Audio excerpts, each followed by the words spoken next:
Bismillahirrahmanirrahim.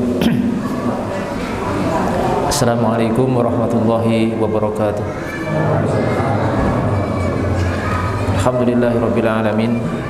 Wassalatu wassalamu ala asyrafil anbiya'i wal mursalin sayyidina wa habibina wa syafi'ina Muhammadin wa ala alihi wa ashabihi wa tabi'in wa tabi'in wa man tabi'ahum bi ihsan ila yaumiddin. Tsumma amma ba'd.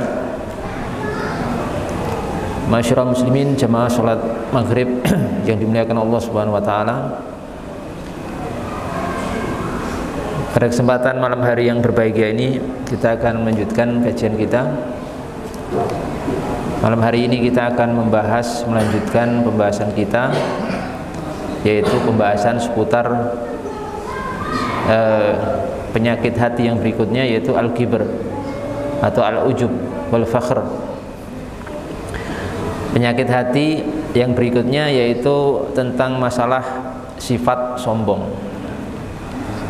Jadi salah satu jenis sifat atau penyakit hati yang dilarang dalam syariat Islam oleh Allah Subhanahu wa taala dan Rasulnya Muhammad sallallahu alaihi wasallam adalah sifat al-kibr atau sifat sombong. Sifat sombong ini, kata Imam Al-Ghazali rahimahullah, beliau mengatakan wa amma al-ujbu wal kibru wal fakhru, adapun sifat ujub, sifat sombong dan sifat congkak, ini merupakan fahuwa ad-da'u al-udhal, merupakan penyakit yang sangat mengerikan, penyakit yang sangat berat. Jadi kalau penyakit fisik itu kan ada tingkatan-tingkatannya gitu. Ada penyakit yang ringan, ada yang sedang, ada yang berat.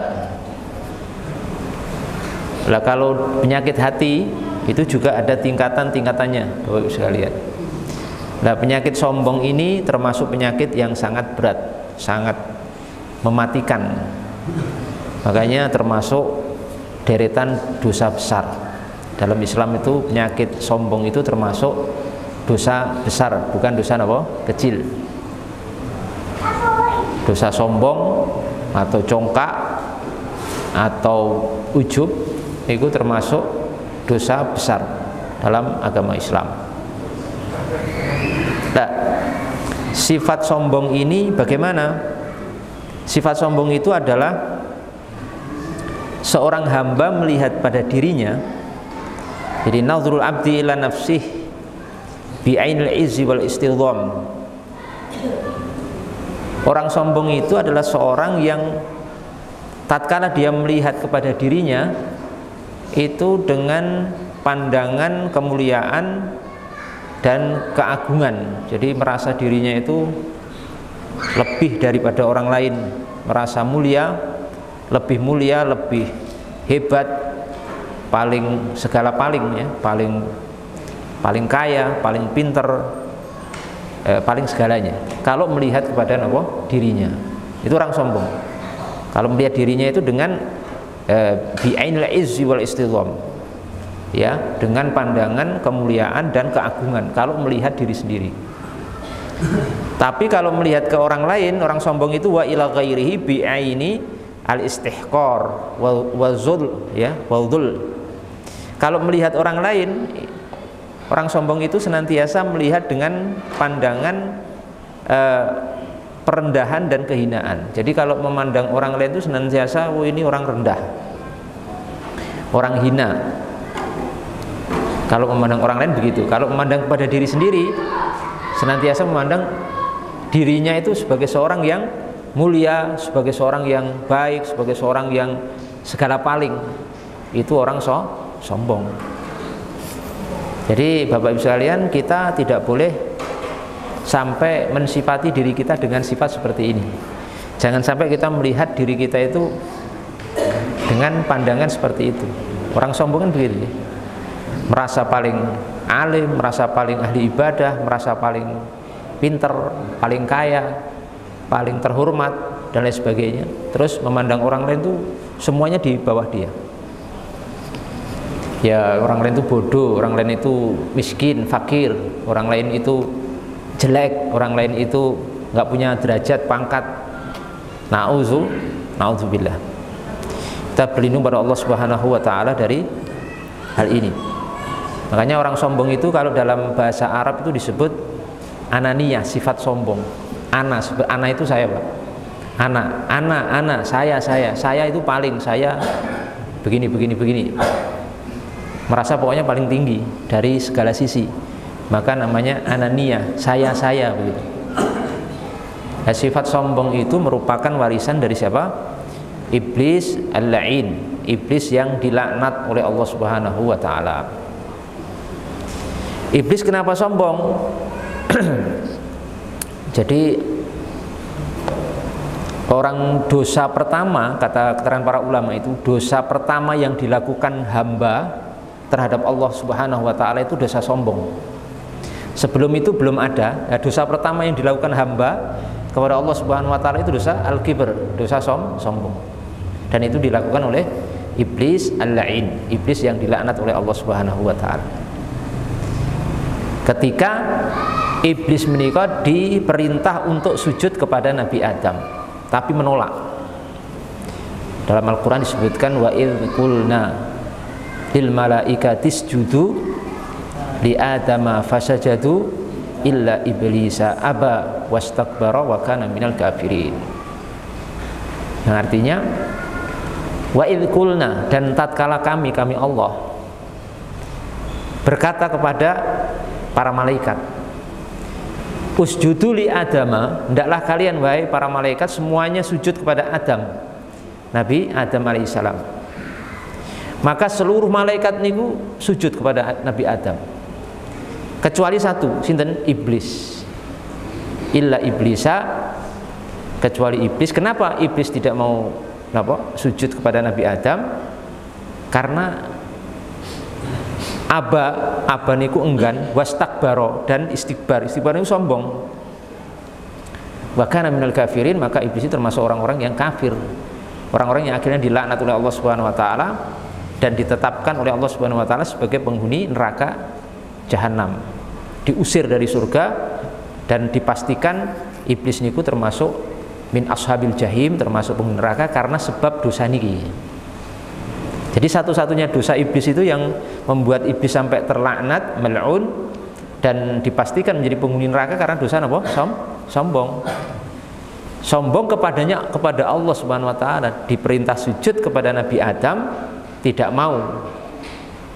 Aba wastakbaro, enggan dan sombong. Kenapa kok sombong?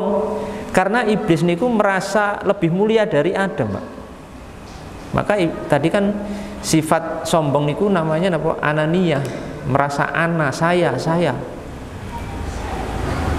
Iblis merasa lebih mulia dari Adam karena Adam niku diciptakan dari apa? Tanah, sedangkan iblis diciptakan dari api. Menurut iblis, api itu madahnya, unsur api itu lebih mulia daripada tanah, maka iblis tidak mau sujud kepada Adam karena merasa lebih mulia. Loh, sombong itu kan merasa lebih dari orang lain, merasa iblis niku lebih mulia dari Adam dari unsur penciptaan, katanya begitu menurut iblis.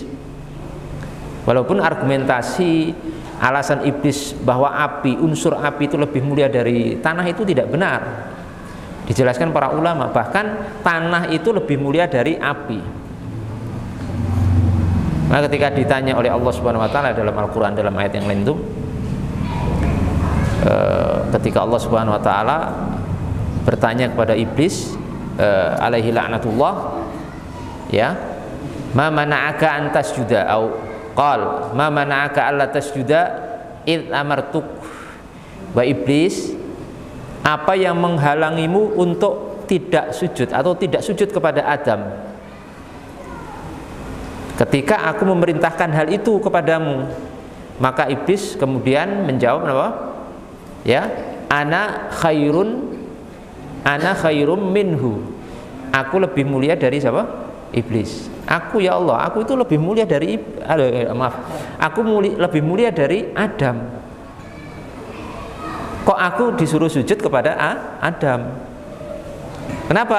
Khalaqtani minnar, aku iblis maksudnya diciptakan dari api, engkau ciptakan dari api, wa khalaqtahu min tin, sedangkan Adam niku diciptakan, engkau ciptakan dari tanah. Sehingga aku tidak mau sujud kepada Adam. Tidak mau, karena aku lebih mulia menurut prasangka iblis. Padahal itu baru prasangka. Menurut baru prasangka iblis bahwa unsur api itu lebih mulia daripada unsur tanah. Kan baru prasangka juga sebenarnya. Apakah benar prasangka itu? Ternyata keliru. Tidak benar kalau unsur tanah itu lebih buruk daripada unsur api. Bahkan kalau kita lihat tafsir para ulama itu kesimpulannya bahwa unsur tanah itu lebih mulia dari api. Karena sifat api itu yang panas, sifat api itu tidak bersahabat, gitu. Kan kalau kita menyentuh api apa? Kita terbakar. Kalau kita menyentuh tanah tidak masalah kan? Kita menginjak tanah, tidur di atas tanah, kita duduk di atas tanah tidak ada masalah. Tapi kalau kita menyentuh api, kita akan celaka. Jadi itu menunjukkan unsur api itu buruk. Unsur api itu buruk, panas, merusak dan lain sebagainya. Beda dengan tanah. Kalau tanah itu nggak merusak, justru bisa dimanfaatkan untuk bercocok tanam, gitu, menghasilkan pangan. Untuk air juga dari tanah. Kita bertempat juga di atas tanah. Kalau tanah kita tempati, protes enggak? Betul protes lah. Merasa berat kemudian protes, ya kemudian tanahnya bergoncang kan enggak. Coba kalau panjenengan duduk di atas api, tidak bisa kan? Kita akan celaka.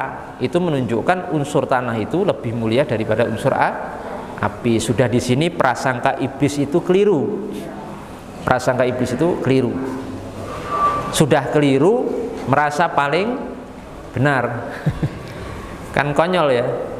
Itu konyol. Ya. Konyol sekali. Kalau merasa paling benar itu mending, tapi ini sudah merasa benar salah lagi. Sudah merasa paling benar salah. Itu salahnya double berarti. Itu salahnya double. Makanya dari situ diambil kesimpulan oleh para ulama bahwa dosa sombong itu merupakan dosa besar ya, yang kita tidak boleh berhias dengannya. Kita harus membersihkan diri kita dari dosa kesombongan. Lawan dari sombong apa? Tawadhu, sifat rendah, apa? Rendah hati.